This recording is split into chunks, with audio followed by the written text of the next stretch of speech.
ఉభయ గోదావరి జిల్లాల teachers MLC ఉప ఎన్నిక పోలింగ్ మొదలైంది. 6 జిల్లాల్లో ఏర్పాటు చేసినటువంటి 116 కేంద్రాల్లో పోలింగ్ జరుగుతుంది.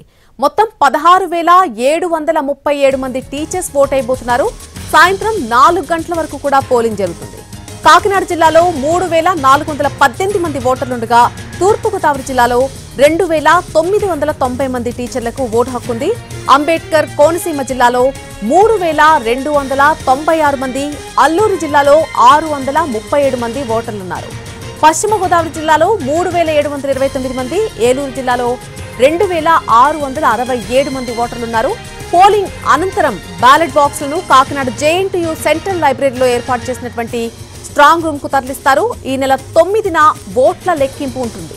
ఇక ఎన్నికలు జరిగే ఏరియాల్లో 144 సెక్షన్ అమలవుతోంది. తూర్పు గోదావరి జిల్లాలో 20 పోలింగ్ కేంద్రాలు ఏర్పాటు చేశారు.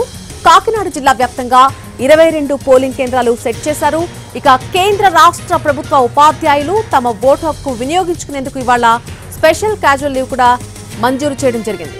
ఉప ఎన్నిక నేపథ్యంలో మద్యం షాపులు, బార్లు అన్నింటినీ కూడా మూసివేయడం జరిగింది. ఈ సాయంత్రం 4 గంటల వరకు కూడా అన్ని క్లోజ్ అయి ఉంటాయి. గత ఎన్నికల్లో యూటీఎఫ్ తరఫున గెలిచినటువంటి షేక్ సాబ్జీ రోడ్డు ప్రమాదంలో మృతి చెందడంతో ఈ బై ఎలక్షన్ అనేది అనివార్యమైంది.